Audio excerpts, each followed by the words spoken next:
everyone, today I'm going to show you how to make this fun keychain cluster. These are super addictive to make and a great way to use up beads and charms you already have. The best thing about these clusters is that no two ever look the same.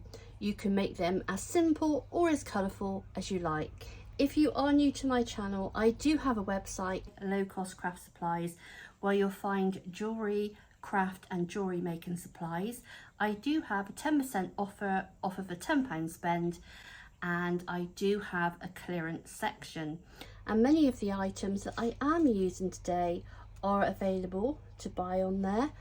So this is my trusty bead mix, which you'll see in here. Now I've gone ahead and I have made some clusters, danglies, whatever you want to call them. Let me just add, I'm just going to add some more beads to that one. I've got some 5mm strong jump rings. They've got a split in the middle to open and close. As you can see, there's selections of charms. I'm going to make a cabochon with a cabochon setting for you. I've just got a standard key ring here with the loop. If you want to use the large lobster clasp, you can. This is a butterfly, similar to when their wings are closed. That is going to be my focal point, I think. That or the cabochon. This is an old necklace. I think this chain is 3x2, but if you wanted to use like a 4mm, so the holes will be larger, you can do. But it's great for using up things you've got lying around. They really are addictive to make. You can put your favorite show on the TV and just start creating. If you do make things to sell, they're very popular as well. So I've got two pins here. I've got a ball pin, which has a little ball on the end, hence the name. And this is a head pin. And I'm going to show you how to make a loop. If you are someone that's going to be making lots of these, you can, if you want to, invest in a looper. I don't actually have one of those. I am debating whether to buy one. I can make lots of these and add them to the website, but you still have to, even though when you use a looper, you still have to go in and close the, it doesn't do the loop completely. You still have to go in and close. So I start by creating the individual dangles that will make up the cluster. This is where you can get really creative with colours, beads and charms. I like to vary the length slightly to give the finished cluster more movement. Don't worry about making them all identical. The variety adds to the charm. Now if you want to, you can add something there just to make it stand out. Let me see if I've got, it would have to be a very small bead. Right, let's try one of these and see. How are you all? I hope you're having a lovely day. I've just got back from the dentist. I have had my root canal. I was absolutely petrified. And I just want something to take my mind off of it. See, that looks like the stamen. There's that one. And then we'll add a leaf. We'll add a green leaf to this one.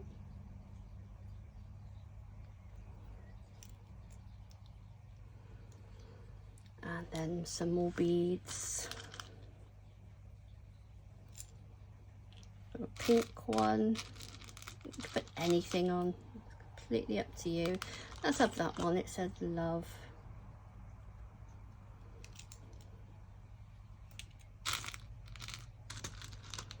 Let's put this one. Right, is there enough? Yes, there's just about enough. When you're making a loop, you need to leave about 1 centimetre on the end. to create your loop. So this is the way that I tend to do it. I take my pliers and I bend 90 degrees so it looks like this. Then I take I do have these, which are great for making different sized loops, but if you're beginning to make jewellery, you'll probably have something like this, which is absolutely fine. And all you would do is you would go in with your round nose pliers. You've got to make sure nothing's sticking out on the end. As you can see, it is, because I wouldn't be able to do that otherwise. So let's pull that in more.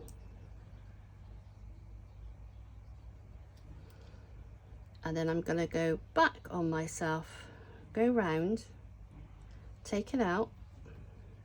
Can you see there's a loop? But it's not quite right. But that loop is not quite right. There is a gap. So what I do is I just pull that up a little bit, then go back in and twist. Can you see? And there's no gap there. It's not going to fall off, providing you do your jump ring up properly. So that's another one done. Now, as I said, this is a cabochon setting, 20mm. These are available in lots of different colours and sizes. This is a ready-made cabochon, which is glass, and it has an image on the back which has been glued on. You can make your own, which is, again, you'll probably see, there we are. I was making some about 2 weeks ago, my own racing ones. Maybe you want to personalize your key ring and you can put a name. You add some glue to here, which I am just going to add a little bit of this.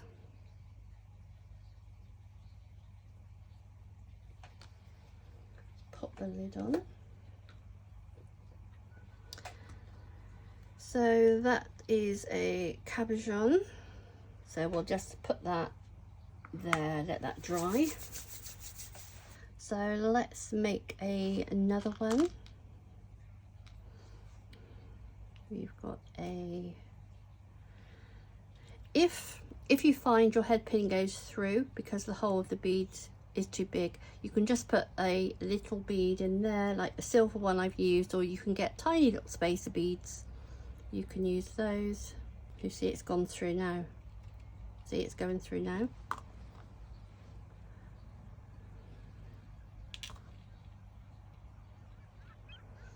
I don't know if you can hear the seagulls out there.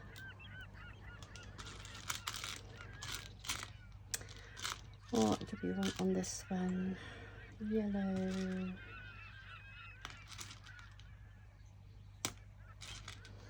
Let's make an all yellow one.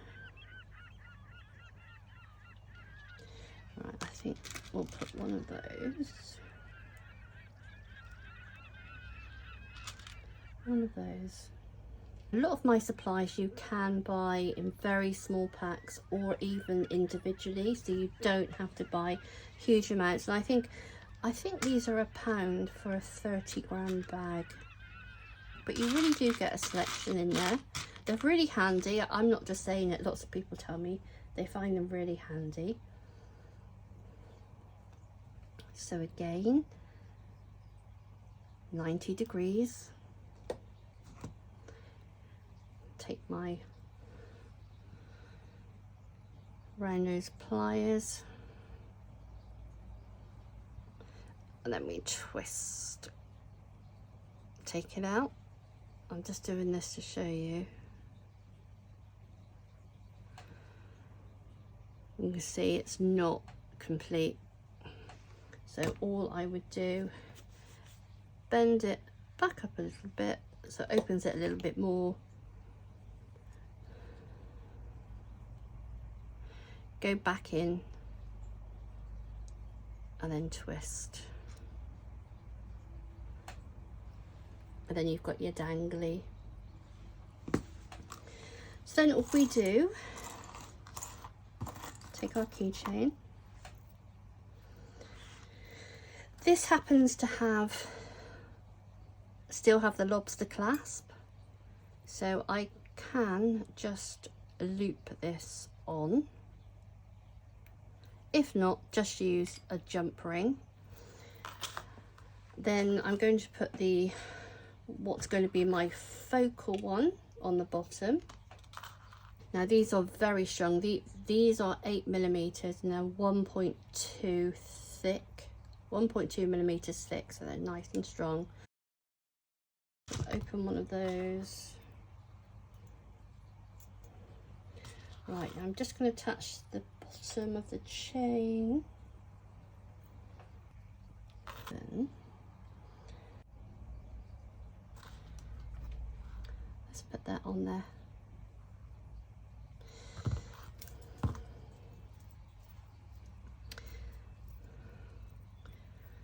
Just be a bit of added bling to the bottom. You can add absolutely anything to it. So all I'm going to do is attach these to the chain.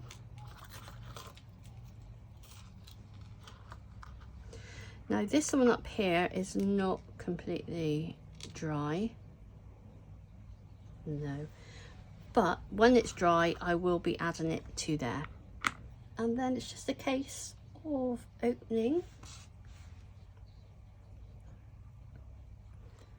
the jump rings.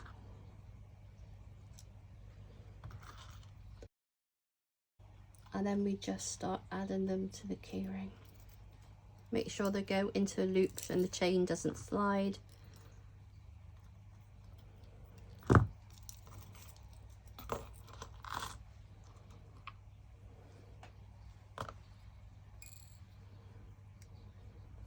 I want to do a fruit one.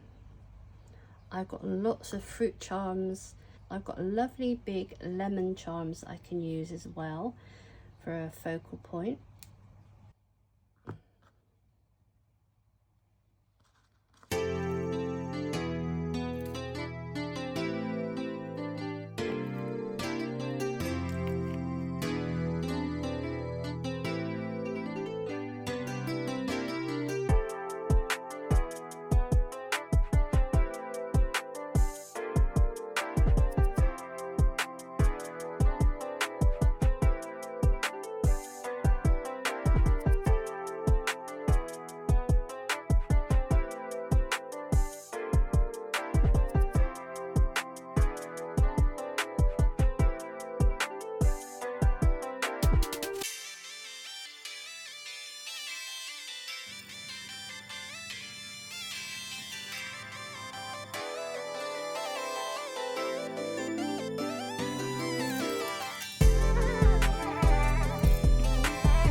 Right, what I decided to do is I'm just going to add that cabochon setting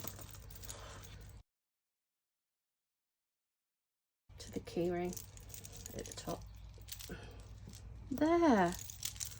Look at those clusters, and they are so easy to make. Look at those. If you want to, you can add ribbon as well. You can add ribbon, lace, anything you want. So you've got the bumblebee.